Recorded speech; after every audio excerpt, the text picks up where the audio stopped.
Halo semuanya, selamat datang kembali di video analisa Bitcoin ataupun BTC USD pada hari ini bersama Amandana. Ini adalah analisa Bitcoin pada hari ini, tanggal 27 Agustus 2024 hari Selasa. Seperti biasa, jika kalian semua suka dengan videonya, jangan lupa like dulu videonya, subscribe bagi belum subscribe, hidupkan lonceng, dan di-share ke yang lain yang sekiranya memerlukan analisa Bitcoin pada hari ini ataupun untuk kelanjutannya market Bitcoin bakal kemana. Oke. Terakhir untuk analisa Bitcoin yang sudah saya berikan adalah seperti ini. Ya. Untuk level 57.000 sampai 58.500 itu menjadi area supportnya.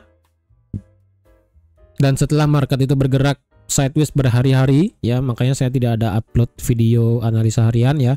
Nah, kalian bisa lihat dari tanggal 9 Agustus sampai 22 Agustus itu marketnya diam di tempat. Ya, dari 61.000 drop sampai 57.000 dan begitu seterusnya. Ya, tidak ada kepastian sama sekali sampai akhirnya di hari Jumat market bergerak positif naik dan masuk ke dalam area yang saya inginkan di sini. Ya, ini adalah area resistance become supportnya yang valid dan ini juga menjadi area supply daily yang valid juga. Dan sekarang ini marketnya sedang berkontraksi di area ini, sedang melakukan reaksi di area ini ya. Sebelum itu sekali lagi ya, ini analisa berdasarkan teknikal aja, saya tidak bisa memberikan pandangan secara fundamental karena jujur ya saya kurang paham tentang dunia fundamental di kripto, itu aja sih. Untuk dari segi teknikal ini masih sama, ini marketnya masih bergerak di dalam bearish channel. Ini tidak bisa saya kategorikan sebagai bullish flag karena ini turunnya sudah terlalu dalam dan sudah terlalu lama ya. Kecuali misalnya dari 2 minggu yang lalu marketnya break ke atas ya, di 5 Juni kemarin atau enggak di awal Juli kemarin break ke atas, oke, saya kategorikan itu sebagai bullish flag. Tapi karena ini sudah terlalu lama dan turunnya juga sudah terlalu dalam, saya rasa di sini bergerak di dalam bearish channel. Kalau dari segi indikator stokastik, ini marketnya sudah masuk ke dalam area overbought di atas 80. Kemudian dari segi RSI, ini marketnya masih flat di atas 55. Ini marketnya nggak mau keluar di atas nggak mau keluar di atas 70. Ini kalau dilihat, saya rasa ini dari segi RSI-nya flat karena kalau sekalinya RSI-nya turun di bawah 50, kemungkinan ini marketnya bisa lanjut turun ke bawah. Jadi kalau kalian lihat daily RSI bisa di bawah 50 tutupnya, ya mungkin beberapa hari atau enggak hari ini mungkin, siapa tahu ya kan. Kalau secara RSI tutup di bawah 50 dan kemudian stokastiknya ini drop di bawah 80 lagi sekali, ya. Drop di bawah 80 maksudnya keluar dari 80 ya. Ini kan sekarang masuk ke area di atas overbought di atas 80. Kalau misalnya turun ke area 79, 78 atau sampai 75 stokastiknya dan RSI di bawah 50, kemungkinan Bitcoin bakal bisa turun lagi mengejar 50.000 lagi, bisa. Ini mengesampingkan berita yang terjadi secara fundamental ya, karena kita tahu ya kan The Fed bakal potong suku bunga di bulan September. Ya, jadi jujur di sini saya kurang paham tentang hubungan antara kripto dengan The Fed. Ya, karena terkadang aja data CPI, data NFP itu tidak berlaku ke Bitcoin itu sendiri. Makanya ini karena Bitcoin ini begitu kompleks ya, terlalu banyak gininya faktor fundamental yang bisa diberikan. Bahkan berita kayak kemarin penangkapan CEO Telegram gitu kan, itu nggak berdampak apapun juga ke Bitcoin. Entah apakah suku bunga itu bakal berdampak atau enggak, itu jujur saya kurang riset ya, makanya saya tidak bisa mengatakan positif ataupun negatif korelasinya terhadap pemotongan suku bunga. Jadi daripada saya salah ngasih tahu, daripada saya sok tahu juga gitu kan, dan saya jujur aja bilang karena kurang riset. Dan juga sekali lagi kripto itu fundamentalnya banyak, makanya saya tidak bisa ngasih tahu. Tapi yang penting kripto itu adalah risk asset, itu aja. Oke, sekarang untuk kedepannya Bitcoin bakal seperti apa. Terakhir yang sudah saya katakan ya, ini ketika market turun di tanggal 5 Agustus kemarin, karena saya tahu kalian banyak banget yang nonton videonya ini di tanggal 5 Agustus. Sudah saya katakan kemungkinan tanggal 5 Agustus ini akan mengulang kejadian di tanggal 29 April. Ya, kemudian di tanggal 6 Mei kita lihat ada bearish, kemudian di tanggal 13 Mei kita lihat marketnya bullish tanggal 19 Agustus. Dan setelah ini kalau dilihat marketnya membuat yang namanya lower high.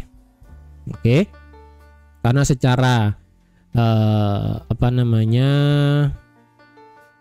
secara Fibonacci ya. Ketika market ditarik dari sini ke sini, market ini berhenti di 78,6 Fibonacci dan kemudian baru dia turun. Dan kalau mengingat kejadian kemarin dan jika merefleksikan kejadian kemarin, maka sewajarnya ataupun maka kedepannya Bitcoin bisa naik sampai 65.000, tapi itu hanya sebatas koreksi yang dimana marketnya bisa lanjut bergerak turun membuat yang namanya new lower low. Ya, ingat di sini Bitcoin membuat yang namanya koreksi ke atas dan sekarang tertahan di area 61,8 sampai 78,6. Secara histori koreksi dari Bitcoin itu selalu di atas 78,6 ataupun tepat di 78,6-nya. Jadi jangan kaget kalau naik sampai 65.000, kalian jangan beranggapan itu kripto ataupun Bitcoin ini bakal bisa all time high lagi. Menurut saya kalau kripto ataupun Bitcoin ini mau naik, BTC ini mau naik, dia harus bisa stay di atas 70.000 dan otomatis dia harus bisa harus bisa ngebreak dua high-nya. Ini high di sini harus di break dan high di sini harus di break. Jadi otomatis dia harus bisa stay di atas 70.000. Dan kalau bisa dia harus bisa trading di atas 71.000, maka itu bisa menjadi suatu tanda bahwa kripto bisa bullish lagi, mungkin sampai 75.000 sampai 80.000 atau mungkin sampai 100.000, saya kurang tahu ya. Intinya syaratnya secara teknikal adalah dia harus secara weekly ngelewatin high yang pertama di sini yang ada di tanggal 29 Juli kemarin dan ngelewatin high di tanggal 3 Juni kemarin. Yang otomatis sekali lagi harus bisa di atas 70.000. Selama market tidak bisa bergerak di atas 71.000 atau enggak 70.000 tradingannya, candlenya, sebaiknya jangan mengharapkan market itu bergerak bullish untuk saat ini. Ya. Karena kalau kalian lihat lagi ya, ini saya merefresh ingatan kalian ya. Ketika dia turun di sini naik 78,6. Oke, 78,6. Kalau ditarik dari sini ke sini swingnya, kalian bisa lihat di sini naik 78,6. Kalau ditarik dari swingnya di sini sampai di sini, ini berhenti di 78,6. Maka otomatis ketika semua berhenti di 78,6, tarik dari sini ke sini 78,6, 65.600. Ya. Makanya saya lebih prefer market ini sekarang kalian bisa berpotensi ambil sell, hanya saja ini jangka panjang, ini benar-benar jangka panjang ya. SL-nya kalian bisa taruh di 71.500 dengan target kalian itu maksimal sampai 43.000. Tengah sampai 41.000. Ini sekali lagi di luar kuasa fundamental ya. Ini hanya pure secara teknikal aja. Jadi kalau ada yang mau ngambil sell sekarang, silakan bisa di sell, hanya saja stop loss-nya ini cukup jauh di 71.500. Karena kalau kalian kena SL di 71.500, ya udah, kemungkinan kita bisa melihat all time high lagi di Bitcoin. Itu, ya. Karena kalau dilihat di sini marketnya kan enak banget nih, ya. Turun, naik, turun, naik, turun, naik, turun. Misalnya naik sampai bagian atas dari channelnya, berarti sekitaran 65.000 ya kan? Ya, mentok-mentok 66.000 lah ya. 66.000, kemudian turun lagi, turunnya berarti kemungkinan bisa sampai 52.000 lagi, naik lagi 63.000, turun lagi, dan kemungkinan bakal begini terus.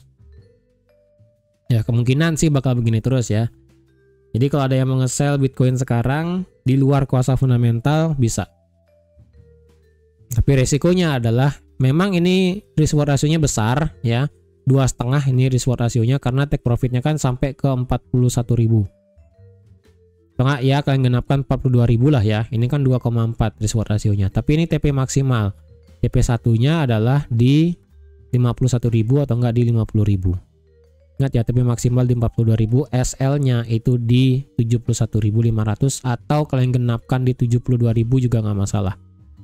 Ya, ingat ini besar ya, ini sekitar 14%. Saya nggak tahu hitungan di Bitcoin ini pip atau gimana ya. Intinya ini ke atas sejauh 9.000, ke bawah ini sejauh 20.000. Itu. Oke. Terus secara weekly, karena kalau lihat dari segi weekly juga ini marketnya apa ya, kembali lagi dari segi weekly ya, stokastiknya di sini tidak berhasil naik, bukan tidak berhasil, belum berhasil naik di atas 80 ya. Jadi kalau secara weekly stokastik di atas 80, kemungkinan itu harga bisa trading di atas 70.000. Tapi kalau ini stokastiknya balik lagi ke bawah, di bawah 40 ya, ini slow-nya 46,2 dan fast-nya kebalik. Fast-nya 46,2, slow-nya 49,8. Jadi kalau nanti misalnya stokastiknya drop di bawah 40 lagi sekali, saya rasa ini Bitcoin bakal bisa drop lagi sih. Ya, tapi yang penting secara weekly seperti itu, secara monthly nanti kita lihat penutupan monthly seperti apa ya. Karena ya ini monthly masih sama ya, tidak ada perubahan sama sekali, karena kalau monthly tutup di bawah 60.000, oke, itu akan positif bearish. Tapi kalau harga masih di atas 60.000, saya rasa masih rada berat untuk bergerak bearish untuk di monthly. Ya, makanya saya pandangannya cukup di weekly, kemudian ke daily. Nah, untuk di daily sendiri memang ini marketnya sudah memberikan dampak reaksi. Yang pertama adalah ini rejection kecil ya, kalau dilihat nih hari Jumat, Sabtu, Minggu ini tidak ada pergerakan sama sekali. Kemudian di hari Senin kemarin kita melihat drop signifikan ke bawah. Tapi dropnya di sini bisa dikatakan nggak terlalu besar ya. Ini besarnya dari 64.500 sampai 62.000 ya, cuma 2.000 lah ya. Ini nggak terlalu besar sekali. Jadi kalau dilihat memang di sini seperti bearish engulfing ya kan. Makanya tadi kalau secara weekly kalian mau sell silahkan. Kalau secara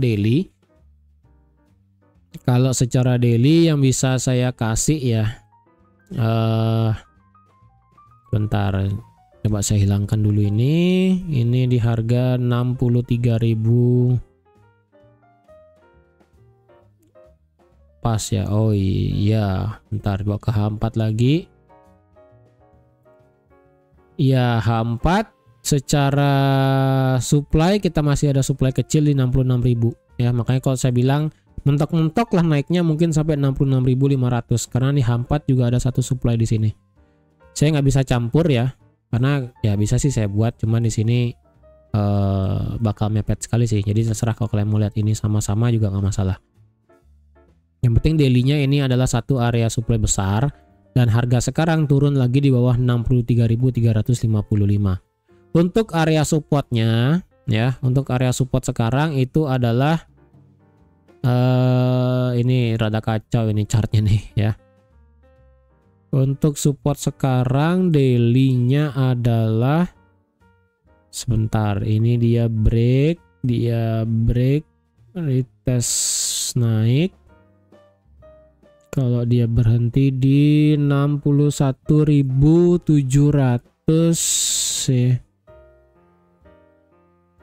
Ini memang potensial ada area demand memang ya. Sebentar, ini dia dari sini rally, kemudian retrace turun, berhenti, kemudian dia lari break.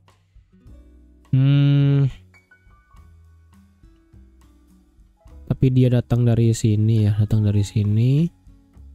ya. Ini sama kayak di analisa XAUUSD sebelumnya ya kan.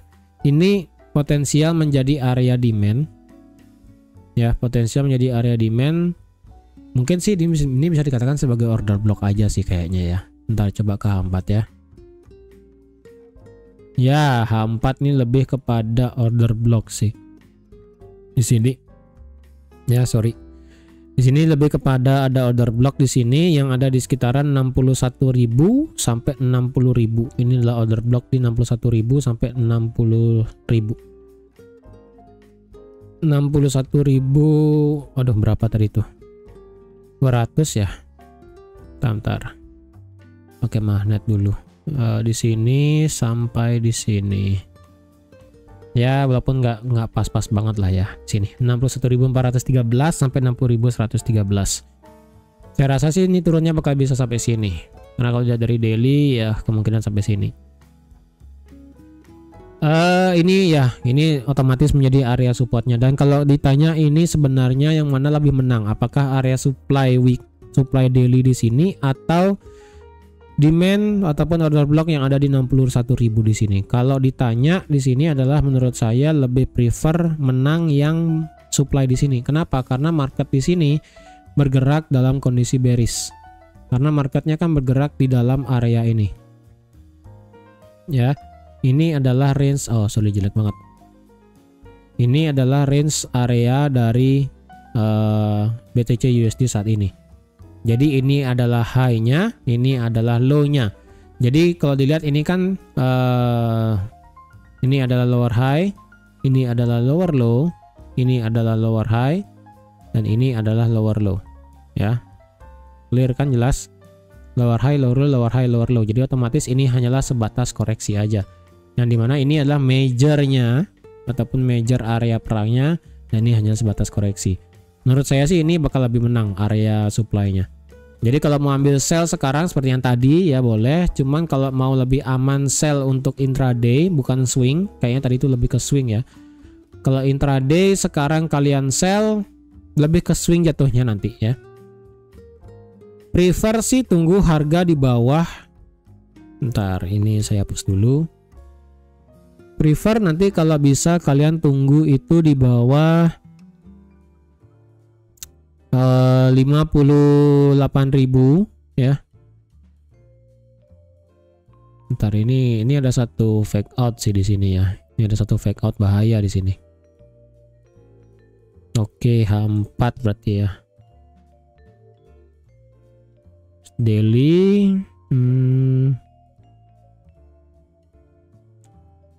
ya, untuk lebih amannya sih kalau harga di bawah 60.000, oke? Karena ini masih ada jarak sedikit nih. Dari 60.000 sampai 58.000 saya rasa kalian bisa dapatlah sell tipis di sini. Ya, dari 60.000 sampai 58.000 kalian dapatlah sell tipis di sini. Kemudian dari 58.000 sampai 57.000 di sini saya rasa akan ada pantulan kayaknya. Kemudian baru market itu bakal bisa turun jauh sampai ke 54.000. Ya, 54.570 sebelum drop lagi sampai ke 52.000. Ingat ya, ini area demand weekly sudah dijebol, sudah tidak fresh, maka potensialnya sekalinya dia market turun membuat ketika market itu mau turun dan membuat lower low yang baru, potensialnya adalah market bisa mengejar sampai 44.000 sampai ke 41.000 di sini. Ini kemungkinannya bisa turun sampai sini. Oke. Jadi saya rasa kalau market turun sampai ke 50.000 ada yang ngangkut, ada. Cuman saya rasa sudah nggak ada yang ngangkut banyak, itu aja sih. Itu. Oke. Jadi kalau mau di buy gimana? Kalau mau di buy tunggu di 60.000 aja. Jangan sekarang juga ya. Ini bisa kalian nge-buy di 60.000 sampai 61.000. Kalau misalnya nggak dapat, tunggu di area 58.000, 57.000. Kalau sell sekarang itu akan menjadi swing. Kalau mau tunggu di atas lagi sedikit ya, di 66.000 atau enggak di 65.000 lagi dikit ya, kalian bisa sell juga di sini. Jadi kalau nge-sell di 65.000, 66.000 itu oke, karena itu bisa swing di saya intraday. Kalau mau sell sekarang itu adalah swing. Kalau mau buy nanti di harga 60.000, 61.000 itu masih masuk intraday. Kemudian 58, 57 itu masih masuk intraday juga. Untuk swing buy saya rasa belum ada untuk saat ini ya, belum ada. Oke, jadi saya rasa sekian dulu untuk analisa Bitcoin ataupun BTC USD pada hari ini ataupun sampai ke depannya ya, sampai ke depannya. Untuk ke depannya, jika market memberikan kita benar-benar pergerakan yang jelas ya, entah misalnya nanti marketnya turun sampai 60.000, baru akan saya update lagi. Kalau misalnya marketnya cuma bergerak begini-begini doang lagi sampai beberapa hari ke depan, kemungkinan tidak akan saya update untuk analisa Bitcoinnya. Ya, yang berarti kalian bisa pakai analisa Bitcoin terbaru saat ini untuk sampai nanti update pergerakan harga antara dia naik 66.000 atau turun di bawah 60.000. Itu sih untuk range-nya. Oke. Jadi sekian dulu untuk analisa Bitcoin-nya. Terima kasih sudah nonton video sampai habis. Terima kasih juga sudah like, share, dan subscribe. Sampai jumpa lagi di analisa BTC USD ataupun Bitcoin di video berikutnya. Bye-bye.